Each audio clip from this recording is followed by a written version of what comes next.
El siguiente segmento es, clasificación, F, formativo, educativo cultural, A, apto para todo público.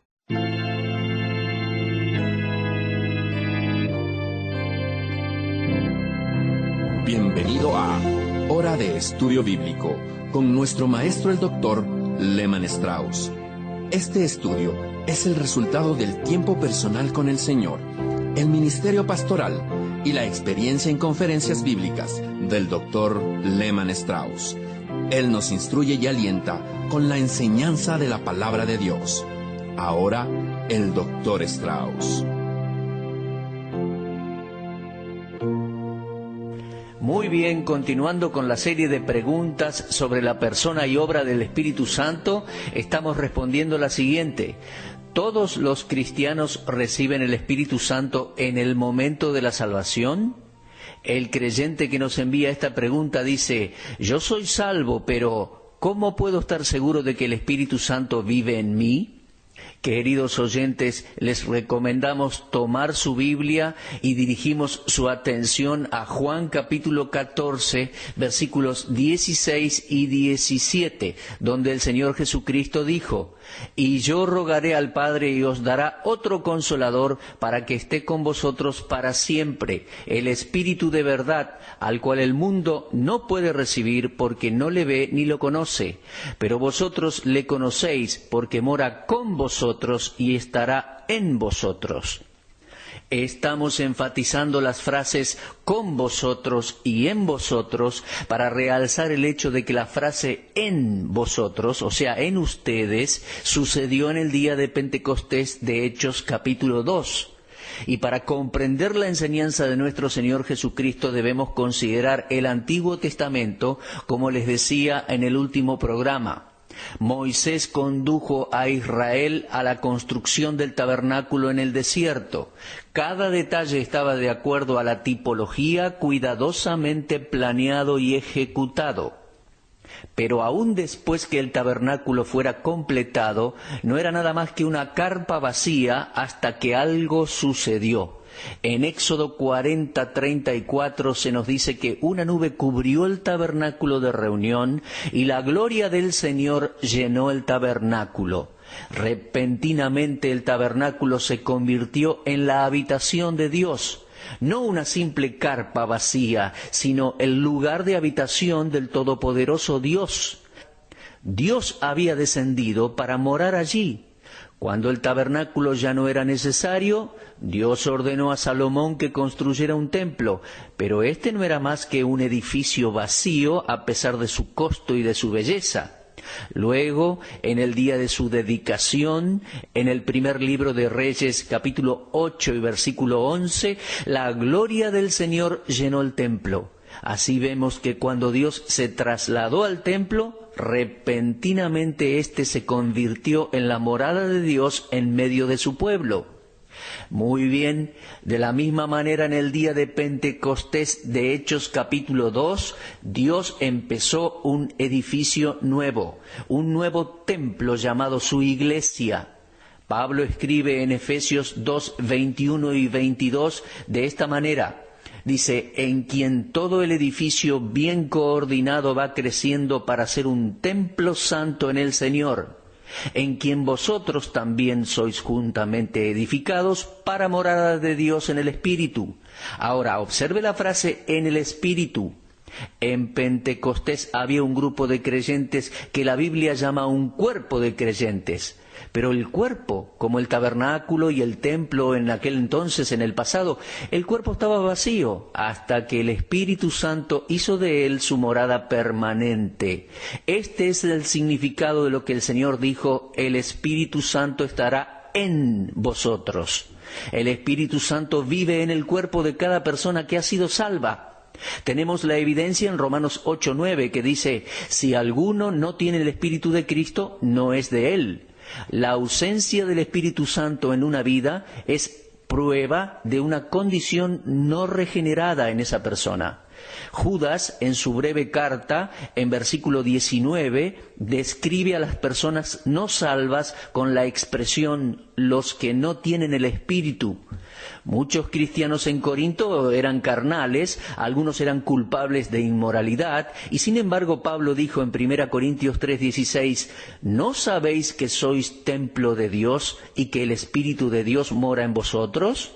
Dijo lo mismo en el capítulo 6 y versículo 19. La morada del Espíritu Santo en el cuerpo del pecador creyente es incondicional. Ahora, la condición para que el creyente posea la llenura del Espíritu es que se consagre por completo a Dios y que le obedezca. Pero la morada del Espíritu es sin condiciones. El Espíritu Santo es el don del Padre para todo aquel que recibe a su Hijo Jesucristo. El Espíritu es otorgado sin mérito y nunca es otorgado como una recompensa. Una persona que es salva no necesita orar para que el Espíritu Santo venga y haga morada en ella. Al recibir a Cristo como Salvador, Dios nos concede la morada permanente del Espíritu Santo. Bien, así como este oyente que nos envió esta pregunta ha encontrado la respuesta en la Biblia, confío que usted también, mi amigo, haya sido librado de la frustración. Y si usted ya ha nacido de nuevo y recibió al Señor Jesucristo como su Salvador personal, descansará en la verdad de la palabra de Dios, de que el Espíritu Santo ha entrado en su cuerpo para habitar allí. Ahora bien, en el programa de hoy nos dedicaremos a continuar nuestro estudio en Primera de Juan. Vamos a enfocarnos sobre capítulo 1 y versículo 4. Este versículo contiene el segundo propósito por el cual fue escrita esta carta. Juan escribió: estas cosas os escribimos para que vuestro gozo sea cumplido. Ahora, recordemos la primera razón por la cual fue escrita esta epístola, la cual mencionamos en el programa anterior y está en el versículo 3. Dice, para que tengamos comunión con el Padre y con su Hijo Jesucristo. Ahora, el segundo propósito es producir verdadero gozo en el corazón del Hijo de Dios. El orden es perfectamente apropiado. No puede existir gozo verdadero hasta que se haya establecido la comunión con Dios y con su Hijo. Cuando nuestra comunión es lo que debe ser, es decir, cuando tenemos una relación correcta con Dios, el resultado será la plenitud de gozo. Si usted hace la pregunta, ¿cómo podemos llegar a alcanzar ese gozo? Solo puedo responder lo que acabo de decir. Asegúrese de no romper su relación con Dios. El gozo está siempre presente cuando la comunión se mantiene.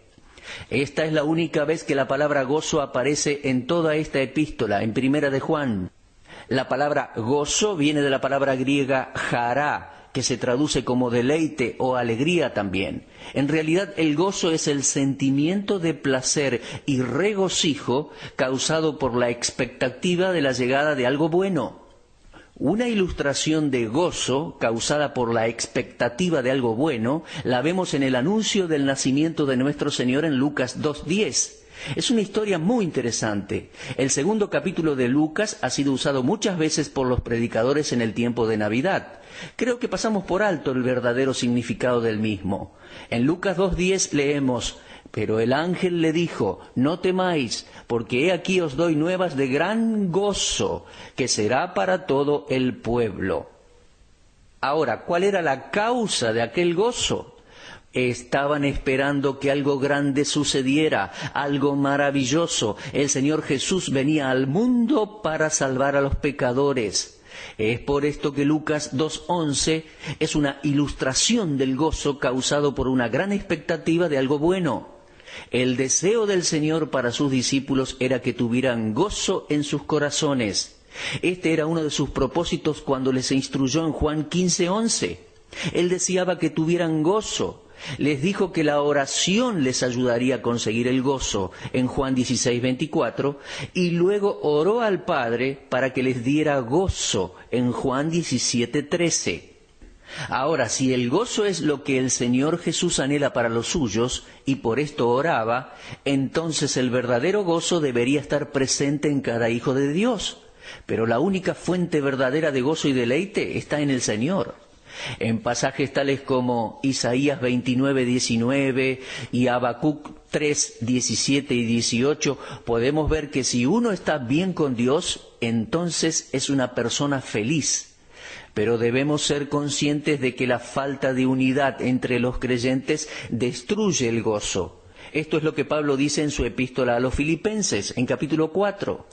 Los filipenses eran una hermosa iglesia, pero tenían el problema de la desunión. En el capítulo 4, versículos 1 y 2, leemos así: Así que, hermanos míos amados y deseados, gozo y corona mía, estad así firmes en el Señor, amados. Ruego a Evodie y a Síntique que sean de un mismo sentir en el Señor. Aquí Pablo les estaba pidiendo que tengan un mismo sentir que ciertamente no tenían. Había desacuerdo entre estas dos mujeres. Y luego en el versículo 3 dice: Asimismo te ruego también a ti, compañero fiel, que ayudes a estas que combatieron juntamente conmigo en el Evangelio, con Clemente también y los demás colaboradores, cuyos nombres están en el libro de la vida. Regocijaos en el Señor siempre. Otra vez os digo, regocijaos. Ahora, preguntémonos, ¿por qué no se regocijaban? ¿Por qué Pablo tuvo que exhortarlos para que se regocijaran? La respuesta está en Filipenses 4:2. Había desunión entre los cristianos de la iglesia en Filipos. Algunas bases del gozo cristiano están establecidas en la palabra de Dios. Por ejemplo, la perspectiva de nuestra recompensa debería causarnos gozo. El Señor dijo que vamos a recibir recompensa en el cielo y nos dice que debemos regocijarnos por ello. En Filipenses 1:18 encontramos que el cristiano debe regocijarse cuando se predica el Evangelio. Romanos 12:15 dice que debo regocijarme en la prosperidad de otros cristianos. Pero cuando no nos regocijamos en estas cosas, algo no está bien en nosotros. Si cuando alguien que no está de acuerdo conmigo predica el Evangelio y yo no puedo regocijarme, entonces algo está mal en mí y no con tal persona. En Filipenses 1:15 Pablo dijo: algunos a la verdad predican a Cristo por envidia y contienda, pero otros de buena voluntad. Los unos anuncian a Cristo por contención, no sinceramente, pensando añadir aflicción a mis prisiones, pero los otros por amor, sabiendo que estoy puesto para la defensa del Evangelio. ¿Qué, pues? Que no obstante, de todas maneras, o por pretexto o por verdad, Cristo es anunciado, y en esto me gozo y me gozaré aún. Toda vez que las buenas nuevas de salvación eran predicadas a los pecadores, Pablo se regocijaba. No le importaba si era predicado por Pedro, Apolos o Juan, lo que le interesaba a Pablo era que la palabra fuera predicada. ¿Podemos regocijarnos cuando la palabra de Dios es predicada por aquellos que pertenecen a una denominación diferente a la nuestra? ¿O por alguien que no está de acuerdo con usted en todos los puntos respecto a las Escrituras? Oh, mi querido amigo, debemos aprender a regocijarnos en la predicación de la palabra de Dios. Tengo la esperanza de que este programa haga que muchos de ustedes se regocijen, no por mí, algunos ni siquiera me conocen, sino en el hecho de que la palabra de Dios está siendo predicada. Esto es una fuente de gozo para el Hijo de Dios que está en comunión con el Señor. Ahora, si usted no está en comunión con Dios, por supuesto que no podrá regocijarse con el Evangelio. Pablo dijo: me regocijo cada vez que Cristo es anunciado. En la primera epístola de Juan, el gozo es motivado por la comunión. ¿Ha observado esto en capítulo 1? En versículos 3, 6 y 7. Si tenemos comunión con Dios, esta es la base de nuestro gozo, y el gozo es motivado no solo por la comunión, sino también por la fidelidad. Entonces hay gozo al saber que somos salvos. Nos dedicaremos a estudiar esto en otro momento. La completa seguridad de nuestra salvación nos trae gozo, pero eso será tema de otro momento. Vamos a examinar ahora más de cerca este versículo 4 del capítulo 1. Juan dice: estas cosas os escribimos para que vuestro gozo sea cumplido. Estas palabras están dirigidas a los cristianos para que su gozo sea cumplido. Yo creo que cada cristiano atraviesa un período de gozo de vez en cuando, el cual es causado por circunstancias o condiciones favorables. Pero aquí, en este texto, el propósito se dirige hacia algo superior que la simple experiencia de estar hoy arriba y mañana abajo. Aquí el gozo es algo consumado y constante en todo momento y bajo cualquier condición. Para el mundo es una paradoja que exista gozo en medio de la tristeza, que los cristianos no solo tengan gozo en la tristeza, sino que sea un excelente y resaltante gozo aún en medio de la prueba. Queridos amigos, esto es una bendita realidad y es así solo porque Cristo, quien habita en el cristiano, es el perfecto ejemplo de ello. En Hebreos 12:2 leemos: «Considerad a Jesús, el autor y consumador de la fe, quien por el gozo puesto delante de él sufrió la cruz». El gozo puesto delante del Señor era causado por hacer la voluntad del Padre y anticiparse a la gloria que le seguiría. Cristo es nuestro ejemplo y Él debería ser nuestra fortaleza. Por eso Él les dijo a sus discípulos: «Estas cosas os he hablado para que mi gozo esté en vosotros y vuestro gozo sea cumplido». Juan 15:11. Ahora, ¿a qué se refería cuando dijo: «Estas cosas os he hablado»? Observen el versículo anterior: «Si guardares mis mandamientos, permaneceréis en mi amor, así como yo he guardado los mandamientos de mi Padre y permanezco en su amor». Simplemente estaba diciendo que obedecer los mandamientos de su Padre era su gozo y que sus discípulos lograrían tal gozo obedeciendo la palabra de Dios.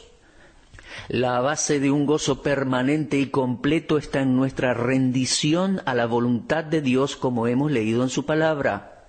Ninguno de nosotros necesita que nos demuestren que la desobediencia quita el gozo de nuestras vidas. Lo sabemos bastante bien.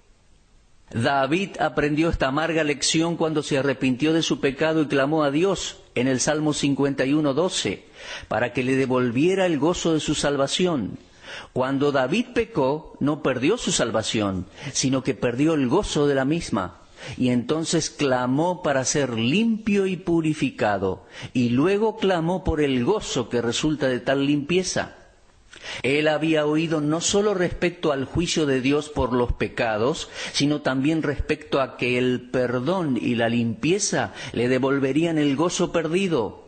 Una vez que hemos perdido el gozo debido al pecado, nada, excepto el perdón y la limpieza de Dios, pueden restaurar ese gozo.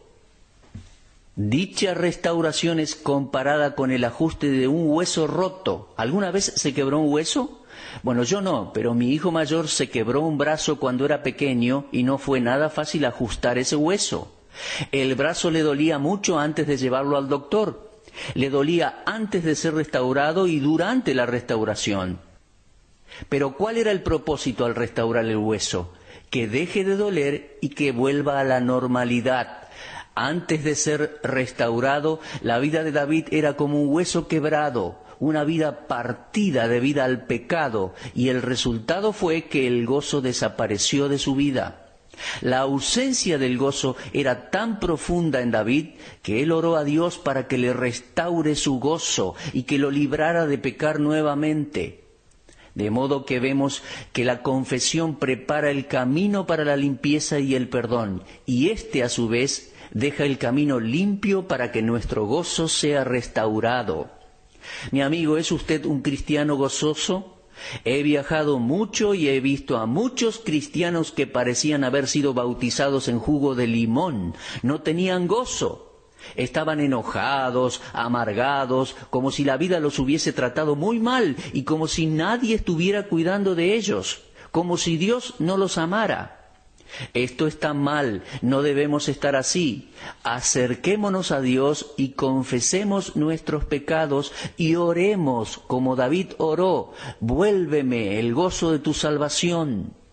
Una de las lamentaciones de Jeremías mientras sobrellevaba las desgracias del pueblo y la desolación de la ciudad santa era que había desaparecido el gozo de sus corazones. Lamentaciones 5:15 dice: cesó el gozo de nuestro corazón, nuestra danza se cambió en luto.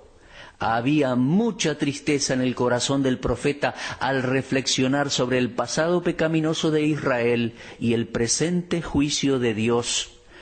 Uno de esos juicios era reemplazar la nota de gozo del cantor con el llanto del duelo.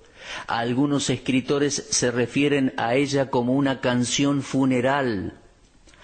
Una moneda romana conmemoraba la destrucción de las ciudades por Tito en el año 70, y en esa moneda aparecía una mujer rechazada y derrotada, sentada debajo de una palmera y sosteniendo la inscripción: Judá ha ido en cautiverio. El pago que Dios dio a su pueblo a causa del pecado fue una gran tristeza, una gran aflicción y pérdida de gozo. Ellos decían: el gozo de nuestro corazón se ha ido. Pero mi amigo, nuestro Señor quiere que su pueblo sea el poseedor de su gozo.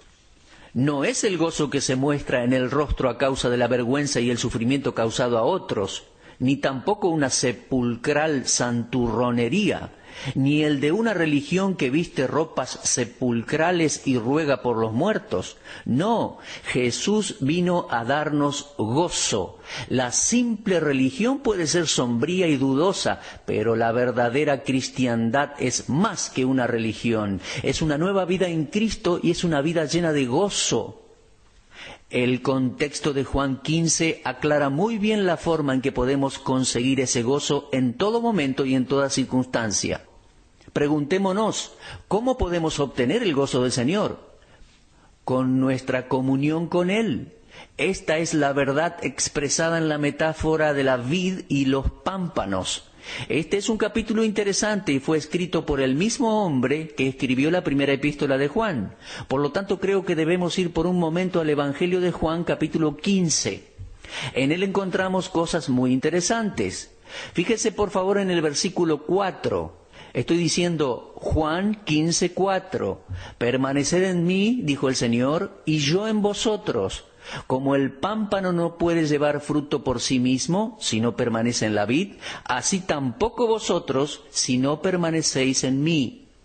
La verdad presentada por la vid y los pámpanos se aplica en la frase permaneced en mí. Observe esto: permanecer en la vid, permanecer en mí, dijo el Señor.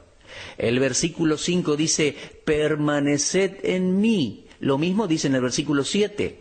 En otras palabras, cuando permanecemos en Cristo, entonces tenemos una continua comunión y por lo tanto existe una continua corriente de su gozo, la misma clase de gozo que el Señor Jesús mostró en todo tiempo. Ahora, ¿qué significa permanecer en Cristo? Significa estar quieto en un mismo sitio. Algunos cristianos hoy están abajo, mañana arriba. No son firmes, no son consistentes. Las circunstancias determinan si estarán gozosos o tristes. Eso no está bien. Aquí en Juan 15:11 leemos: estas cosas os he hablado para que mi gozo esté en vosotros y vuestro gozo sea cumplido. Repito, Juan 15:11. La frase estas cosas se refiere a las mismas cosas expresadas en Primera de Juan, capítulo 1 y versículo 4. Volvamos allá por un momento. ¿Qué leemos en Primera de Juan 1:4? Tenemos uno de los propósitos por los cuales fue escrita esta epístola. Estas cosas os escribimos para que vuestro gozo sea cumplido. En Primera de Juan 1:4 y en Juan 15:11 encontramos la frase estas cosas. Es lo mismo, pero expresado de manera diferente. En el Evangelio de Juan está escrita en términos de permanecer y obedecer. En la primera epístola de Juan se expresa en términos de comunión. La religión de la cristiandad, si es que usted quiere llamarle religión, es una religión de gozo. ¿Por qué? Porque está basada en la comunión con Cristo, en cuya presencia hay plenitud de gozo, de acuerdo al Salmo 16 y versículo 11. El gozo es el bendito fruto del Espíritu Santo, según Gálatas 5:22. Lo que caracterizaba a los primeros cristianos era el gozo, un gozo que nunca es otorgado a los inconversos. Es de tal naturaleza que no puede perderse en la hora más oscura. El gozo de todo cristiano está basado en la obra completa de Cristo. La salvación y el gozo van juntos. El ángel anunció la venida de nuestro Señor con las palabras: regocijaos, hoy os traigo nuevas de gran gozo. Cuando un africano fue salvado y bautizado en Hechos 8:39, dice el texto que siguió gozoso su camino. Cuando el carcelero fue salvo, en Hechos 16:34, dice que se regocijó al creer en Dios junto con su familia. Y cuando Felipe predicó a Cristo en Samaria y muchos creyeron, allí en Hechos 8:8, hubo gran gozo en la ciudad. ¿Alguna vez ha notado la tristeza presente en todas las religiones fuera de la cristiandad? He viajado por este mundo y he visto religiones en diferentes países. Todas las religiones tienen algo sombrío y triste. Rara vez encontramos a una persona que no sea cristiana y que tenga verdadero gozo en todo tiempo. Es solo en Cristo que uno puede alegrarse con gozo inefable y glorioso, como leemos en Primera de Pedro, capítulo 1 y versículo 8. El gozo en Cristo es muy diferente de la felicidad pasajera de este mundo, En la actualidad la gente es feliz si posee muchas cosas. Un hombre que había bebido mucho vino caminaba por la calle cantando, parecía feliz, pero eso no era gozo. Hay una gran diferencia. La felicidad depende de las circunstancias, pero el gozo depende de una relación personal con el Señor Jesucristo. La Biblia dice en el Salmo 89, versículo 15, «Bienaventurado el pueblo que sabe aclamarte». Ya finalizando, permítame, mi amigo, preguntarle, ¿tiene hoy usted gozo en su corazón? ¿Es usted un cristiano feliz? Permítame expresarlo de otra manera. ¿Es usted cristiano? ¿Ha sido salvo alguna vez? Posiblemente no tiene gozo porque Jesucristo no vive en su corazón. ¿Por qué no le acepta ahora? Crea en el Señor Jesucristo y será salvo. Y usted, amigo mío, que ya es hijo de Dios, ¿por qué no tiene gozo? Y usted, querida dama, ¿por qué no puede saludar a su esposo con el verdadero gozo del Señor? Sospecho que algo está mal entre usted y su Señor. Su comunión probablemente se ha roto. No es dulce como solía ser. Creo que el pueblo de Dios debe ser un pueblo feliz de cara al mundo. Vuelva a la dulce comunión con el Señor. Regocijaos en el Señor siempre. Otra vez os digo, regocijaos. Usted estuvo escuchando Hora de Estudio Bíblico con el maestro el doctor Lehmann Strauss. Si desea escuchar una vez más este mensaje, visite nuestra página en la internet www.bbnradio.org. Le dejamos la invitación para que el día de mañana nos acompañe aquí, en este mismo horario y punto del dial. Hora de Estudio Bíblico es una producción de BBN.